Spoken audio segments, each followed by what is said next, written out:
Rizwan Virk é licenciado em Ciência da Computação pelo MIT e em Gestão pela Universidade de Stanford.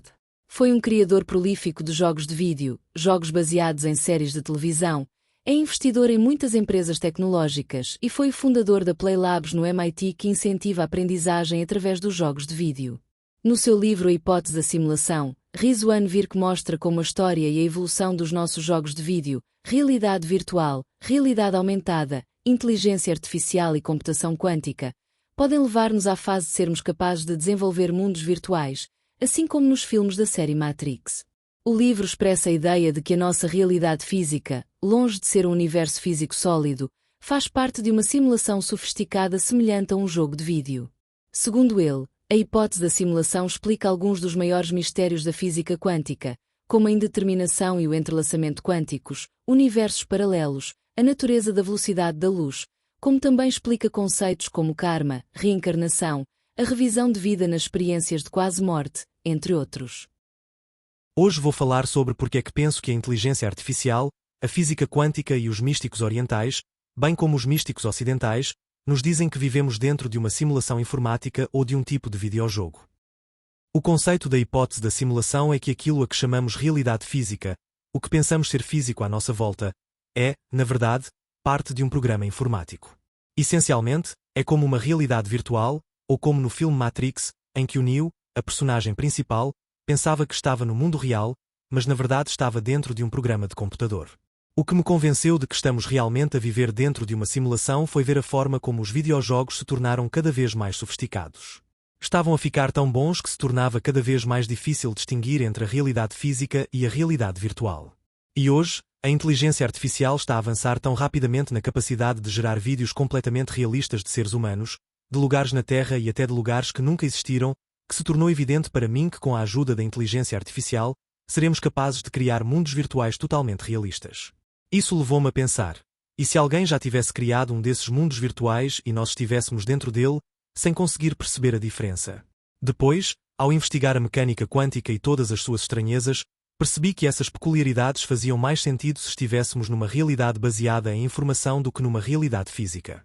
E quando olhei para aquilo que as religiões do mundo nos dizem há milhares de anos, percebi que também nos têm dito que este mundo é falso, não é realmente o mundo verdadeiro.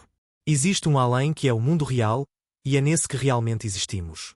Todas estas pistas convenceram-me de que é mais provável estarmos dentro de uma simulação informática do tipo videojogo do que numa realidade física autêntica. Se vivemos numa simulação informática, isso significa que existe algum código, algures, a correr, a fazer os cálculos e a criar o mundo, fazendo-o parecer físico. Isto significa que o mundo é constituído por informação, bits de informação. E até os próprios físicos começam a concordar que não existe um mundo material, mas sim apenas bits de informação. O computador que executa o nosso mundo seria muito mais sofisticado do que o meu telemóvel ou o seu portátil. Estamos a falar, na verdade, de um computador quântico. E muitos físicos descobriram que, ao nível das partículas quânticas, o mundo parece estar a computar. Portanto, trata-se mais de processamento de informação do que de estar dentro de um computador físico, propriamente dito. Eu diria que o universo é, basicamente, o computador no qual estamos a correr, ou, melhor, está a ser processado por um tipo de dispositivo computacional muito mais sofisticado do que qualquer coisa que tenhamos hoje. Acredito que a teoria da simulação pode ser usada como uma estratégia para viver nesta simulação. E a forma de o fazer é perguntar a si próprio: se este mundo fosse um videojogo, o que significaria isso? E como é que isso o ajudaria a lidar com os desafios e dificuldades do mundo físico tal como o conhecemos? Todos sabemos que há muito sofrimento no mundo, e, por vezes, quando nos acontece algo mau, perguntamos: por que é que isto me aconteceu a mim? Mas se reformularmos a situação como sendo uma espécie de missão com um nível de dificuldade elevado, que nós próprios podemos ter escolhido precisamente por ser difícil, mas não tão difícil que não a conseguíssemos completar, então a perspectiva muda. Para mim, a teoria da simulação oferece uma forma poderosa de pensar sobre como navegar os altos e baixos da vida, tornando-se, de facto, na estratégia de vida suprema. Podemos também pensar na nossa história pessoal. Todos nós temos uma noção das coisas para as quais somos naturalmente atraídos ou que sentimos que viemos cá fazer, algo que nos diferencia, por exemplo, dos nossos irmãos, que tiveram uma experiência de crescimento semelhante, mas que podem ter interesses completamente diferentes. Acredito que isso faz parte do nosso personagem. Quando eu jogava o famoso jogo de vídeo Dungeons & Dragons em criança, tínhamos uma ficha de personagem onde escolhíamos a raça e a profissão, se era um elfo, um guerreiro ou um feiticeiro. Depois, lançávamos os dados para obter números aleatórios para carisma, inteligência, força e outros atributos. Acredito que todos chegamos a esta vida com diferentes pontos fortes e capacidades, diferentes interesses e inclinações. E se virmos a nossa vida como um jogo a decorrer, com lições que viemos cá aprender, acredito que isso pode melhorar a forma como vivemos até as situações mais difíceis. Nas tradições orientais do budismo e do hinduísmo, existe a ideia da roda infinita, na qual entramos numa vida com uma certa quantidade de karma, que depois nos leva à vida seguinte. E acontece que isso se alinha muito bem com a ideia da teoria da simulação e com a noção de o mundo ser um videojogo. Nas escrituras religiosas do hinduísmo, e até no Islão e noutras tradições, é dito que a alma entra no corpo tal como o corpo veste um conjunto de roupas. Assim, a nossa personagem é como o nosso corpo e o nosso jogador é como a nossa alma. Quando a alma atravessa estas múltiplas vidas, há certas informações que são transportadas e que ajudam a determinar quais os desafios ou missões específicas que esse jogador vai enfrentar nesta vida. Isso pode incluir missões com outros jogadores, pode incluir relacionamentos, desafios específicos ou lições relacionadas com coisas que fizemos no passado.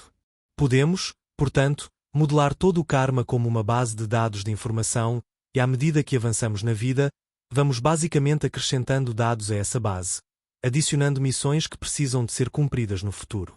Depois, existe um motor de missões, o grande motor do karma das tradições orientais, que cria situações na nossa vida para que possamos lidar com alguns desses desafios.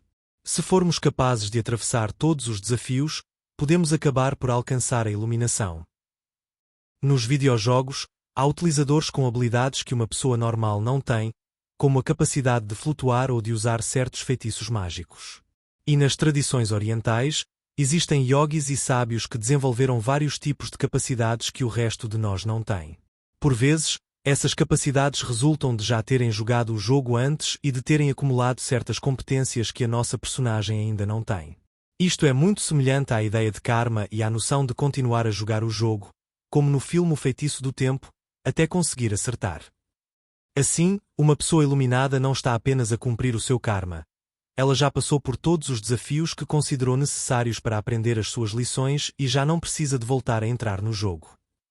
Se decidir voltar, pode aparecer-nos como um ser espiritual com capacidades, como andar sobre a água, mas que provavelmente está aqui mais por nós do que por si própria, pois já não precisa de jogar. E é isso que seria a iluminação dentro do contexto da teoria da simulação. Existem duas versões diferentes da teoria da simulação, ou dois estilos, se quiserem. Gosto de lhe chamar a versão NPC, que significa personagem não jogadora, e a versão RPG, que significa que as personagens são controladas por jogadores reais.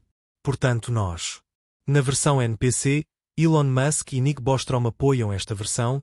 Toda a gente é uma inteligência artificial ou uma personagem não jogadora. Somos apenas como modelos de linguagem como o ChatGPT. Na outra versão, a RPG, todos são jogadores de origem onde cada um de nós interpreta um papel na simulação. Pessoalmente, prefiro pensar que todos nós estamos aqui como jogadores e que temos personagens dentro do jogo. É possível, contudo, que algumas das personagens das nossas vidas estejam a agir como NPCs, ou seja, a desempenhar apenas um papel de que precisamos. Num videojogo, por exemplo, se entrarmos num bar e houver um barman, ou se encontrarmos inimigos como orcs, muitos desses são apenas personagens controladas por inteligência artificial. Acredito que a maioria de nós vive num jogo de interpretação de papéis multijogador, em massa e online, mas que por vezes entra em modo NPC, agindo como inteligência artificial porque foi treinada assim nesta vida. No entanto, se conseguirmos lembrar-nos das nossas missões, desafios e objetivos ao entrar nesta vida, abrimos a cortina do esquecimento e assim, podemos viver uma vida muito mais gratificante. A teoria da simulação tem, portanto, a capacidade de fazer a ponte entre os mundos da religião e da ciência.